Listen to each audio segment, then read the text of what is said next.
Here's the thing about Worcestershire. Real Worcestershire is a fermented sauce. Anchovies, tamarind, molasses, onion, garlic, and vinegar, left to age and mellow for over a year until the flavors marry into something you can't fake. That aging is the whole point. It's what turns a jar of fishy, sour ingredients into the savory magic you splash on a steak.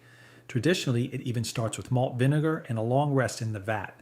The waiting is part of what makes it taste like Worcestershire and not like salad dressing. The cheap stuff skips all of it. Instead of time, they use shortcuts. High fructose corn syrup for instant sweetness, caramel coloring for that aged-looking brown, and natural flavors, or MSG, to mimic the depth that real fermentation would have built on its own. So when you flip a bottle over, you're really asking one question. Did this sauce earn its flavor through aging, or did a factory paint it on with chemicals? Let's name names. Number 5 is from the mustard people, French's Worcestershire, which French's introduced back in 1941. Look at the ingredient list. The 4th ingredient is corn syrup, and right after the salt comes caramel color. That caramel color is the tell. The kind used to darken sauces like this is made by cooking sugars with ammonia compounds, and that process creates 4-MeI, the chemical California listed as a carcinogen in 2011, the same one the National Toxicology Program linked to lung tumors in mice in a 2007 study. To put that in perspective, California set its own safety threshold at just 29 micrograms a day. It's there for looks, nothing else. French's isn't the worst offender here, and it does still contain real tamarind and anchovy. But corn syrup and a cosmetic coloring agent are doing the work that 18 months of aging is supposed to do. When your sauce needs a dye to look mature, it's telling on itself. You're paying for the shortcut, not the craft. Number 4 is the Walmart house brand, Great Value Worcestershire, and it's cheap for a reason. Look at the ingredient list. The 3rd ingredient, before you even get to the onions or anchovies, is high fructose corn syrup, followed later by caramelized sugar syrup. What makes this particularly revealing is the back of the bottle, where you'll often find a state chemical disclosure warning, the polite little notice that exists because of the caramel coloring chemistry we just talked about. The label is quietly admitting what's in it. Real Worcestershire never needed corn syrup. The original got its sweetness from molasses and thyme. Here, the corn syrup delivers instant sweetness, so nobody has to wait for fermentation to do its job. You'll pay maybe $1.50 for it, and the savings are real. But so is the trade. This is fake Worcestershire wearing a familiar yellow label, and the bargain is the bait. Number 3 hides its corner cutting behind a single phrase, Target's Market Pantry Worcestershire. Look at the ingredient list, and you'll spot a bioengineered food ingredient, along with defatted soy flour bulking out the body that real anchovies and tamarind are supposed to give. Here's the receipt. Since January of 2022, federal law has required that bioengineered disclosure right on the label. So this isn't a conspiracy. It's printed on the bottle if you know to look. But the bigger problem is what it leans on. Vinegar, molasses, and vague seasonings standing in for the layered, aged recipe the original is built from. The real kicker is that this isn't really Worcestershire. It's a vinegar and molasses imitation, engineered to taste close enough that you won't complain. When a store brand fills the gap with soy flour and the flavoring instead of real ingredients and thyme, you've stopped buying Worcestershire and started buying a costume. If this is already saving you from a bad shop, then do me a favor and hit subscribe. We publish one of these every week. Number 2 is the big one, and the irony is almost too good. Heinz Worcestershire sauce. Here's what you need to know. Heinz bought Lee & Perrins, the real original 18-month age Worcestershire, back in 2005.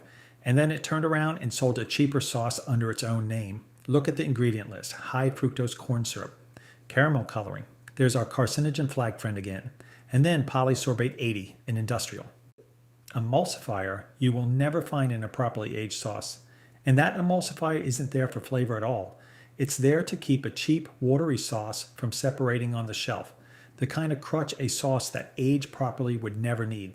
It's missing the onion and the tamarind that define the original, and at about $2.50 a bottle, it's priced to move. So the same company that owns the gold standard chose to sell you the knockoff under the Heinz label, complete with corn syrup and an emulsifier. That's not a recipe. That's a company that knows exactly what real Worcestershire is, and decided you weren't worth it, robbing you blind while the good stuff sits in the next aisle. And the worst of the bunch, number 1, is the imitation style Worcestershire. The imported value bottles like certain Cross and Blackwell versions, where fermentation isn't just rushed, it's abandoned. Look at the ingredient list and you'll find caramel coloring, monosodium glutamate, and hydrolyzed protein doing the entire job. Bottom line, this is chemistry standing in for time. The MSG and hydrolyzed protein are there to fake the savory umami depth that aging anchovies and tamarind for a year would have produced on its own. The caramel color fakes the look. Strip those three out and there's almost nothing left but vinegar and sugar. And here's the kicker. You could make real Worcestershire at home with molasses, tamarind, vinegar, an anchovy or two, and some spices for pennies, and let it age in your own fridge. We'll put the method in the description. When a sauce replaces a year of patience with a lab's worth of additives, it has stopped being food with a history and started being chemical GOP with a fancy name. Now the good news, because properly aged Worcestershire still exists. Number 3 on the real list is Wanjiashan, a brewery founded in 1945 by a man named Wenhua Wu, who learned the craft of naturally brewing sauces under Buddhist monks. The name means the aroma of 10,000 houses, because his sauce was said to carry for miles. Here's why it actually works. Wanjiashan still ferments and brews its sauces the slow way, now out of a facility in upstate New York chosen for its clean water. Its organic Worcestershire is 100% naturally brewed. No caramel coloring, no MSG, no shortcuts. The flavor comes from fermentation, the way it's supposed to. Fermentation is slow and expensive, which is exactly why the cheap brands skip it. But it's also why the sauce tastes like something that was made, not assembled. Longtime buyers say it's the cleanest tasting Worcestershire they found, with real depth and none of the chemical aftertaste. You'll find it in natural grocers and online for around $5 to $6. That's what fermented, not faked, actually costs. Number 2 is the Wizard's Organic Worcestershire, made by Edward and Sons. The company was started in 1978 by Joel D., who drove around the country in an Airstream trailer selling natural foods because he couldn't find anything on grocery shelves without artificial junk in it. He named the company after his father, and his family still runs it today. What actually works here is the label. The Wizards was the first vegan Worcestershire on the market, and it's certified organic apple cider vinegar, molasses, tamarind, cloves, allspice, and shiitake mushroom for that savory depth with no anchovies, no corn syrup, and no caramel coloring. It builds flavor from real ingredients instead of additives. Buyers consistently call it the best option for anyone avoiding fish or avoiding junk. And if this ranking is useful, hit the like button. It really helps the channel cut through the algorithm. You'll find it at Whole Foods and natural grocers for around $5. And the best of the bunch, number 1, is the one that started it all, Leah and Perrins.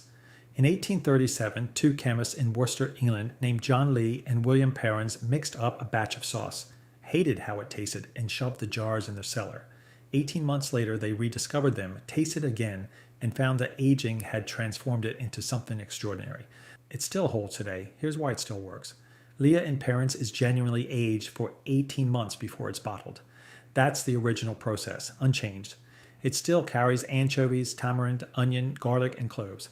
And the American version finally dropped its high fructose corn syrup back in 2011. In Britain, it's still aged 18 months and has never used corn syrup at all. Just not here, where it took them that long to catch up. Look for the original on the orange label. You'll find it everywhere, around $6 a bottle, and it remains the standard every other sauce is measured against. The Worcestershire aisle is a battle between time and chemistry, between sauces that earn their flavor over months of aging, and sauces that painted it on in an afternoon with corn syrup, caramel coloring, and MSG. On one side, the imitation bottles and corn syrup knockoffs, some carrying a coloring agent flagged as a carcinogen. On the other, brewers and families who still do it the slow way and put their name on the bottle. Remember the worst of what we saw, a company that owns the original and sells you a cheaper version anyway. And remember the best, now a sauce that's been aged 18 months since 1837. So here's the wisdom to take to the store. Read the label always. If you see corn syrup, caramel coloring, or bioengineered before you see tamarind and anchovy, put it back. Real Worcestershire is fermented and aged. Everything else is brown vinegar in a costume. Drop the Worcestershire brand you still trust in the comments. We're building the list with you. Hit subscribe if this changed how you shop today. We'll see you in the next aisle.